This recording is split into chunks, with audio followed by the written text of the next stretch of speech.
Armagedon. A palavra dá arrepios em nossa espinha.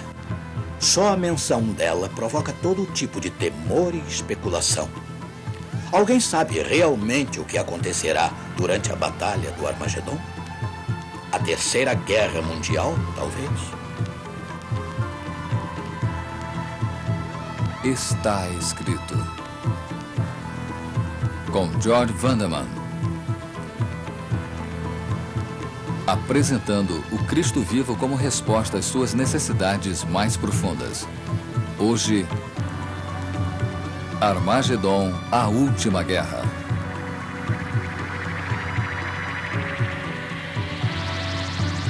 O que quer que seja de fato o Armagedon, parece que não estamos preparados para ele. Mesmo assim, vivemos obcecados para saber tudo o que pudermos sobre a última crise da Terra. Somente tal curiosidade pode explicar o sucesso de vendas do livro intitulado A Agonia do Planeta Terra. Vamos examinar o plano do Armagedon proposto pelo autor Hal Lindsey. Ele vê uma dramática sequência de eventos envolvendo conspiração, trapaças e guerra total entre as potências mundiais. Tudo começa 3 anos e meio após o arrebatamento, quando se supõe que o anticristo rompe o seu pacto com os judeus. Aí ele prossegue e interrompe os cultos no templo em Jerusalém e acaba com os sacrifícios de animais lá. Lindsey chama isso de abominação da desolação, o que causa uma grande tribulação e prepara o palco para o Armagedon.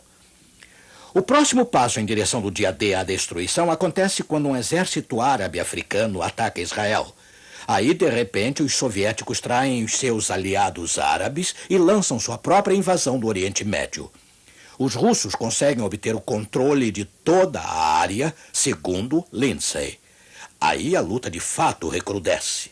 O anticristo reúne rapidamente um grande exército da Confederação do Mercado Comum Europeu e da China Vermelha, com os Estados Unidos talvez unindo-se a eles. Esta poderosa hoste capacita o anticristo demolir a ocupação soviética de Israel. Lindsey diz que a aniquilação total dos exércitos árabe-africano e soviético deixará somente 2 potências para lutar pelo domínio do mundo. As forças combinadas da civilização ocidental, sob a liderança do ditador romano, esse é o anticristo, e as enormes hordas do Oriente, provavelmente unidas sob a máquina de guerra da China Vermelha. Finalmente, Lindsey prediz, estas 2 potências remanescentes lutarão entre si pelo controle do mundo. O campo de batalha será a planície de Meguido, no norte de Israel. No clímax desta guerra do Armagedon, Cristo voltará com os seus santos para destruir todos os pagãos e estabelecer o seu reino em Jerusalém para reinar sobre o mundo. Suspense e intriga de tirar o fôlego. Isto faz sentido para você? Bem, o que realmente importa é o que a Bíblia ensina sobre o Armagedon. Você não acha? Eu tenho várias dúvidas sinceras sobre o cenário em A Agonia do Planeta Terra. Para começar, não posso aceitar sua predição de que os Estados Unidos deixarão de ser o líder do Ocidente e provavelmente se tornarão, em algum sentido, parte da nova esfera europeia de poder. A profecia bíblica ensina o contrário.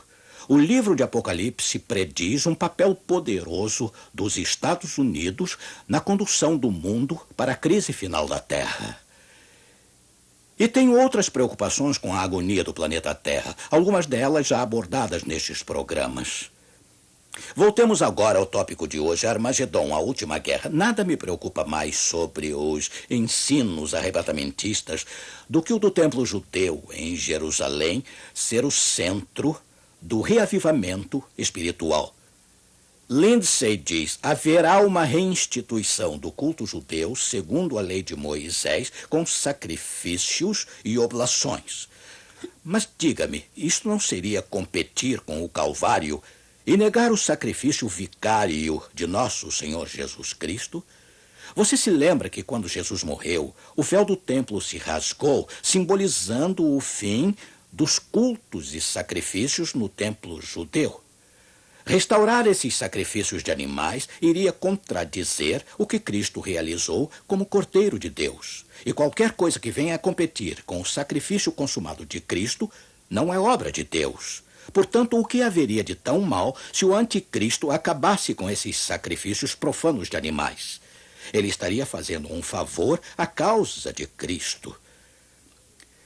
Creio que irá concordar em que estamos levantando importantes perguntas. Perguntas que dizem respeito a todos os que apreciam o Calvário como o único e completo sacrifício para o pecado. Lembre-se da profecia predizendo a obra de Cristo na cruz. Daniel 9:27. Ele fará cessar o sacrifício e a oferta. Os ensinos arrebatamentistas levam estas lindas palavras para longe de Cristo e as dão ao anticristo.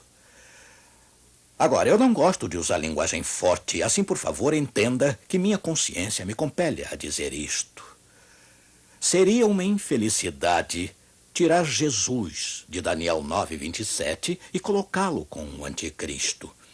Isto ressuscita a mais questionável doutrina medieval da Contra-Reforma e mina por completo a verdadeira fé em Cristo. Ora, eu sei que os arrebatamentistas creem no sangue de Cristo para a salvação. Então, por que eles esperam e oram para que o Templo de Jerusalém seja reconstruído, antecipando que sacrifícios de animais serão oferecidos em seu altar? Como eles podem considerar tal idolatria um reavivamento espiritual? Sabe, se o anticristo atacasse um templo judeu reconstruído e pusesse fim a seus blasfemos sacrifícios, seria uma bênção de desolação, não a abominação da desolação. Pense bem nisso. No ano de 1967, durante a Guerra dos 6 Dias, os israelenses recapturaram a velha Jerusalém. O general Moshe Dayan marchou até o Muro das Lamentações do Velho Templo e proclamou: retornamos aos nossos mais sagrados lugares, para nunca mais deixá-los. Eles retornaram a seus lugares sagrados, mas terão retornado ao seu Messias? Infelizmente, não o fizeram. Eles ainda rejeitam o pacto da graça de Deus, assim como podem eles se considerar o povo escolhido de Deus. A Bíblia afirma claramente que, segundo Gálatas 3:29, somente: e se sois de Cristo, então sois descendência de Abraão, e herdeiros conforme a promessa. Esclarecidos estudiosos da Bíblia sabem que o Velho Testamento não está centralizado primariamente em Israel, mas sim no Messias. E o Novo Testamento nos aponta para longe de qualquer templo terreno e perto do santuário celeste, onde Jesus intercede por nós agora. Hebreus 8º capítulo, versículos 1 e 2. Ora, a suma do que temos dito é que temos um sumo sacerdote tal que está assentado nos céus à destra do trono da majestade, ministro do santuário e do verdadeiro tabernáculo, o qual o Senhor fundou, e não o homem. Como vê, o templo está no céu agora. O Senhor o construiu, não o homem. Qualquer coisa que pudéssemos construir aqui seria um templo falso. E o que glorifica a obra do homem em construir esse templo falso deve ser um falso ensinamento. Nada poderia ser mais claro do que isto. A verdadeira profecia aponta para o alto, para o templo celeste na Nova Jerusalém, enquanto a falsa profecia aponta para baixo, para o templo terreno na Velha Jerusalém. Toda essa conversa sobre reconstruir o templo judeu aqui na terra, por acaso estaremos nos preparando para um falso Armagedon? Sabe, Jesus alertou sobre os falsos profetas com suas falsas predições relativas à sua vinda. Poderia toda a atenção colocada sobre Israel ser uma cortina de fumaça do inimigo para desviar os cristãos sinceros da verdadeira questão do Armagedon? Só estou fazendo perguntas aqui. Mas é interessante notar que Jesus alertou a igreja para fugir da cidade condenada de Jerusalém. Faríamos bem em aceitar o seu conselho hoje, fugir das falsas profecias sobre Jerusalém. Bem, então o que a Bíblia quer dizer ao predizer a volta dos judeus para Jerusalém? A resposta vem facilmente quando fazemos mais uma pergunta. De onde sairá o povo de Deus quando retornar a Israel? Ele sairá da Babilônia. Aqui temos a chave para o entendimento da profecia bíblica do final dos tempos. A volta do povo de Deus para Jerusalém deve estar ligada ao alerta final de Apocalipse, Apocalipse 18, 2 e 4. Caiu, Caiu a grande Babilônia. Sai dela, povo meu. Portanto, quando os profetas do Velho Testamento falaram da volta para Jerusalém, eles se referiram ao povo de Deus cativo na Babilônia. Os exilados judeus tinham que sair da Babilônia para retornar a Jerusalém. Ora, o que significa para nós hoje sair da Babilônia? A cidade nem sequer existe mais. Visite a antiga cidade no Iraque, como eu fiz, e só irá encontrar ruínas. Portanto, a referência de Deus à moderna Babilônia não pode se aplicar a uma cidade literal. Existe alguma aplicação espiritual para a Babilônia hoje? Eis uma coisa interessante, algo muito importante. Os reformadores, todos eles, ensinaram que a Babilônia, no livro de Apocalipse, representa a cristandade caída, a igreja que abandonou a fé de seus fundadores do primeiro século. Estavam eles certos? A Babilônia representa uma cristandade corrompida que abandonou a verdade em troca de falsos ensinamentos? Temos que admitir com tristeza que muitas igrejas hoje perderam a fé profética dos reformadores. Muitos protestantes agora têm adotado as falsidades da Contra-Reforma, as quais seus próprios fundadores condenaram como a crença da Babilônia. Para nós, então, sair da Babilônia significa trocar tal falsidade em favor da verdade. Abandonar qualquer ideia de que o pacto da graça de Deus está sendo cumprido com a nação judaica fora do sangue de Jesus.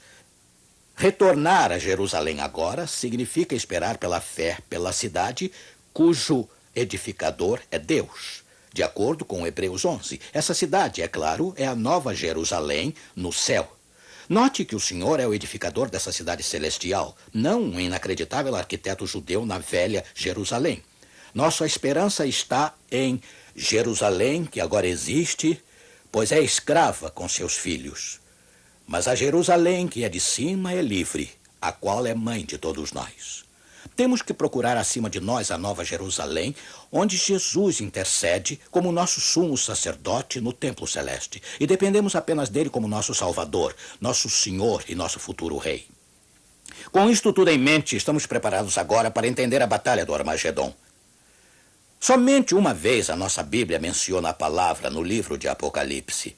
Ela se encontra no capítulo 16, versículos 14 e 16. Porque são espíritos de demônios que fazem prodígios, os quais vão ao encontro dos reis de todo o mundo para os congregar para a batalha naquele grande dia do Deus Todo-Poderoso. E os congregaram no lugar que em hebreu se chama Armagedon. Essa batalha naquele grande dia do Deus Todo-Poderoso é o conflito final da Terra. Mais do que forças humanas estarão lutando nos exércitos espirituais de Deus e Satanás. Eles pelejarão. O Armagedon será o clímax do grande conflito entre o bem e o mal. Mas onde será travada essa batalha? Bem, a história não oferece nenhum registro de qualquer lugar chamado Armagedon, mas a Bíblia nos dá algumas pistas. Nosso texto diz que a palavra Armagedon vem do hebreu. Nesse idioma, a palavra combina Ha, que significa monte, e Magedon, que muitos conectam com Meguido. Portanto, o nome Armagedon pode ser entendido como Monte de Meguido. O Monte de Meguido aqui é uma pista com a qual podemos trabalhar. Como vê na época do Velho Testamento, Meguido era uma cidade-fortaleza pequena, mas importante, ao norte de Jerusalém, perto da planície de Esdraelon. E bem aqui, atrás de mim, estão as ruínas dessa cidade-fortaleza, Meguido. Uma vez nas Escrituras, esta planície é chamada de planície de Meguido. Pode parecer um local lógico para a guerra, mas aí devemos lembrar que o Armagedon envolve não uma planície, mas um monte. Temos que primeiro encontrar um monte de Meguido, um monte com algum significado espiritual para os exércitos celestes. Destacando-se acima da paisagem em Meguido está o Monte Carmelo. Talvez o Monte Carmelo resolva nosso dilema. Ele representa o Monte Meguido, o cenário do Armagedon. Aconteceu alguma coisa no Monte Carmelo que poderia nos ajudar a entender o Armagedon? Bem, há muito tempo aqui neste local, Monte Carmelo, onde estou sentado neste momento, Elias comandou um dramático duelo entre Deus e seus inimigos. O profeta Elias convocou a nação para comparecer neste monte. Ele os desafiou para julgar entre o culto falso e o verdadeiro. Ouça seu corajoso apelo. 1 Reis 18:21 o descreve. Até quando cocheareis entre dois pensamentos? Se o Senhor é Deus, segui-o. Se é Baal, segui-o. Deus conquistará uma grande vitória naquele dia no Monte Carmelo. Ele derrotou os inimigos de seu pacto e ele novamente os derrotará de uma vez por todas no Armagedon. De fato, o comentário internacional sobre o Novo Testamento explica H-A-R, Armagedon, é o simbolismo do destronamento final de todas as forças do mal pela força e poder de Deus. Deus emergirá vitorioso e levará consigo todos os que colocaram sua fé nele. Portanto, agora entendemos o Armagedon. É um duelo entre a verdade e o erro, a lealdade a Deus ou ao poder do mal. Enquanto houver, com certeza, batalhas devastadoras entre os exércitos da terra, o tema dominante das Escrituras é que Armagedon é o centro absoluto de todo o conflito espiritual. E o Armagedon envolve todos os seres humanos pessoalmente. Para cada um de nós vem o desafio. Até quando cocheareis entre dois pensamentos? Nos afastaremos das falsidades da Babilônia e obedeceremos ao pacto da graça de Deus? Seremos entre os santos que guardam os mandamentos de Deus e a fé em Jesus? Sim, todos nós temos um papel a desempenhar no Armagedon. Se Deus vencerá os poderes do mal, nós também poderemos vencer. De fato, o Apocalipse nos assegura que os santos triunfalmente e entoavam o cântico de Moisés, servo de Deus, e o cântico do Cordeiro. O cântico de Moisés e do Cordeiro, qual seria ele? Bem, você se lembra como Deus livrou Moisés e os israelitas durante sua batalha com o faraó, durante seu Armagedon com sua tribulação e suas pragas. Nós também enfrentaremos tribulação durante a crise final da terra. Haverá sofrimentos de fato. Dizem as Escrituras, Daniel 12, versículo 1. E haverá um tempo de angústia, qual nunca houve, desde que houve nação até aquele tempo. Mas naquele tempo livrar-se-á o teu povo. Graças a Deus ele nos livrará, assim como salvou Moisés e os israelitas há muito tempo. Venceremos a tribulação final da terra através do sangue do Cordeiro. O sangue de Jesus Cristo na verga da porta de nosso coração. Imagine que emocionante será no céu estar diante do trono de Deus com os santos, aquela grande multidão que ninguém consegue contar, vestida de mantos brancos e segurando ramos de palma da vitória. Nós irromperemos em canto de júbilo. Ao nosso Deus e ao Cordeiro pertence a salvação. Eu quero cantar esse hino com Moisés e o Cordeiro. Você não quer? Valerá de fato o que for preciso para sair da Babilônia. O céu suprirá as nossas melhores expectativas. Pense naquele dia quando Jesus, Cristo, atravessará o céu do Ocidente. Medite sobre isso muitas vezes, que isso lhe dê algo por que viver. Pode haver algo mais emocionante para se contemplar? Ver primeiro uma pequena nuvem negra, observá-la aproximar-se cada vez mais, até se tornar branca e gloriosa. Uma nuvem diferente de todas que você já viu. Uma nuvem de anjos, incontáveis anjos. Ouvir o som como nenhum que você já ouviu. O som de uma trombeta ecoando ao redor do mundo. Aí uma voz como nenhuma que você já ouviu é a voz de Nosso Senhor chamando os mortos para a vida. A terra tremerá. Túmulos se abrirão, anjos em toda parte levarão criancinhas até os braços ansiosos de seus pais. Entes queridos, há muito separados pela morte, se reunirão aos gritos de alegria para não mais se separarem.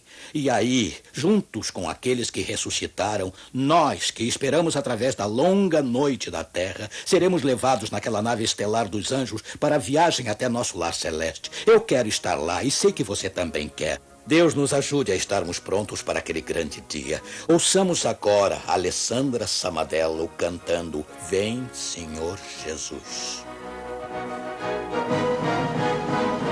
Vem, Senhor Jesus, vem em glória reinar.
nos deixaram para trás, daqueles que partiram sem dizer adeus, nos vem ao coração ao contemplarmos a ressurreição daqueles que amamos, queridos que não mais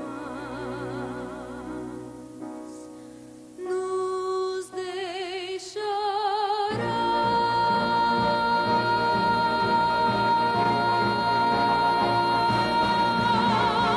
Cristo vence o poder do mal, nova vida final. Juntos vamos ao céu subir, com Jesus a nos dirigir, cantando glória a Deus, cantando seu louvor, cantando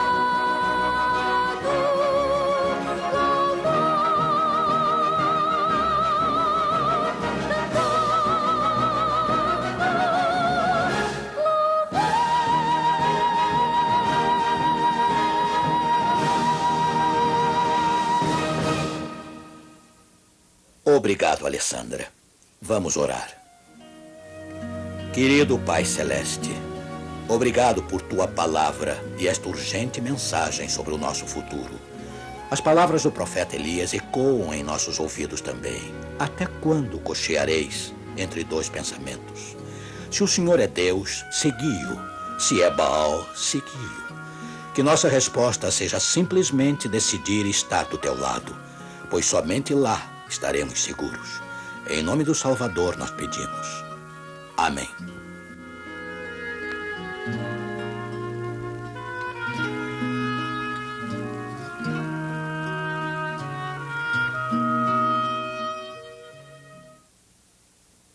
Temos o prazer de lhe oferecer um presente, uma série de estudos sobre a Bíblia.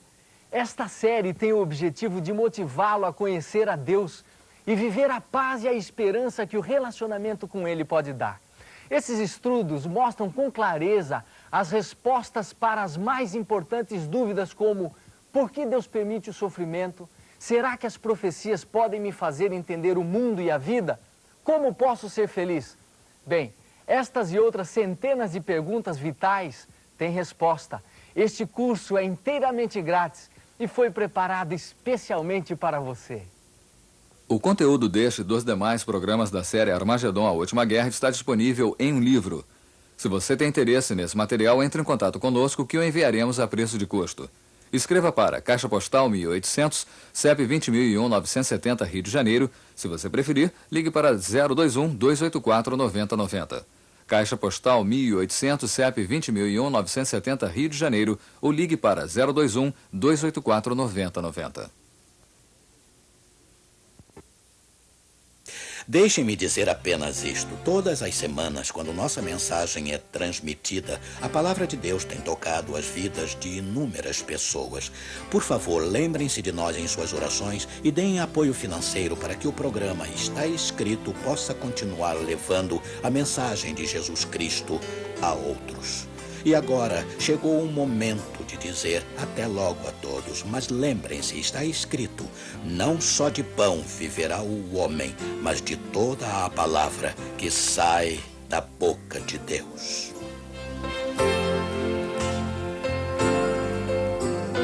O desconhecido desperta curiosidade e medo. Muitas teorias têm sido formuladas sobre o que nos espera após a morte, porém é difícil decidir no que crer. Se você quer saber o que a Bíblia tem a dizer sobre o que acontece quando uma pessoa morre, assista ao Está Escrito na próxima semana, apresentando o programa Além da Vida. Reúna sua família, convide seus amigos para o próximo domingo neste mesmo horário. Uma feliz semana para você.